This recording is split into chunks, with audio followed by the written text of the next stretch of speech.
Hey guys, welcome back to Simon Does Fish, and today we're going to talk about the Superfish Scaper 60.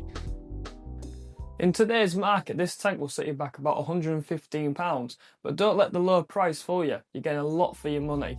So what do you get? You get a low iron glass tank, a powerful 28 watt LED light, an alright hang on the back filter, and some chemicals for your plants. So as I said guys, this tank is constructed of low iron glass, which means you get improved clarity for your viewing pleasure. Its dimensions are 50 cm by 35 cm by 35 cm deep. It's a fantastic size for getting you into the scaping hobby.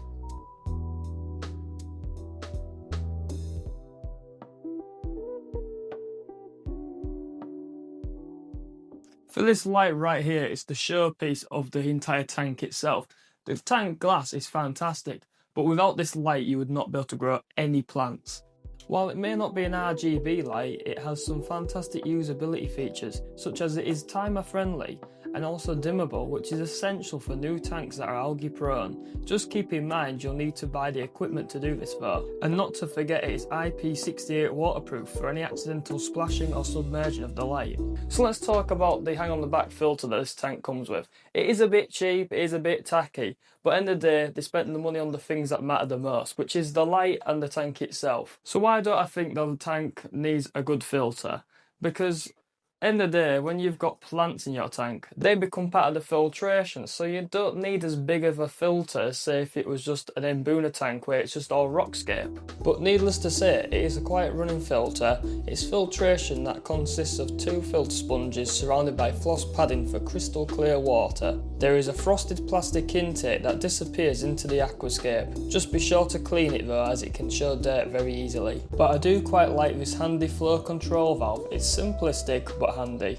But now I'd like to show you how to clean out the filter sponge on these filters, because Superfish do offer you a replacement, but I'd highly recommend only change it if the filter is completely fallen apart. The first thing you'll need to do is unplug your filter. Once you've turned your filter off, you'll need to remove this plastic lid so you can access the filters. When you remove the lid, you'll see this little piece of rubber that you'll need to push to the side along with the filter, so then you can remove it. Once you've done this, you should be able to remove them. Just be aware they will slightly drip a little bit, but make sure you have a bucket on hand. Once you remove the filter, you should be left with this.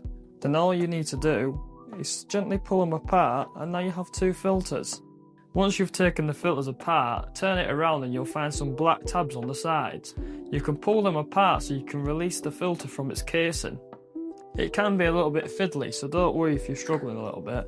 But once you've removed it, you'll find your filter floss sponge, which these can be replaced. They don't hold much bacteria.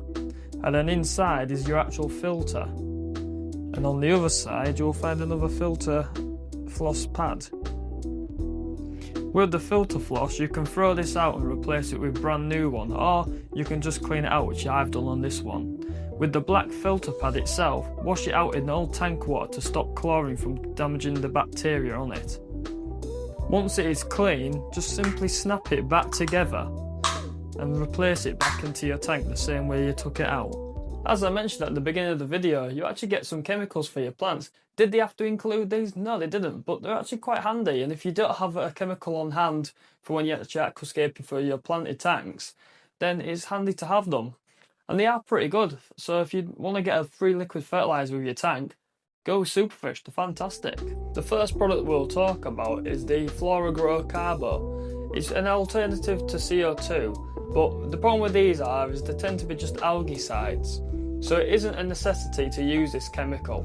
A good time to use this would be at the beginning of your cycle when your tank is prone to algae, as this will keep it down to a minimum and let your plants take the nutrients in. But other than that, if you've got a mature tank, I wouldn't even bother with this stuff. Now this one here is an important one.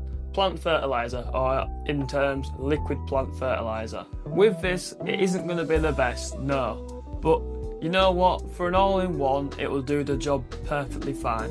It will give your plants potassium, iron, cobalt, all the different nutrients it will need, it will have all in this chemical. I say it's not the best, but as an all-in-one it will get you by to you know if you want to start chasing the, oh I want this much iron in my tank, and you know, end of the day, This stuff will just keep your plants happy, and that's all that matters. So what are my final thoughts on the Superfish Scaper 60? It's a fantastic tank, and if you're on a tight budget and you want to get into aquascaping, this is the tank for you. I will have forgotten to say about the backdrop you get with it. It's a black or white background, and it comes in really handy because it hides the hang on the back filter. So if you're on a tight budget, treat yourself to the Scaper 60. You can grow any kind of plant you like in this tank. I'm growing blood red rotellas. It is just honest proof that CO2 is not everything. While it is important, you can still get good results with just a good lighting.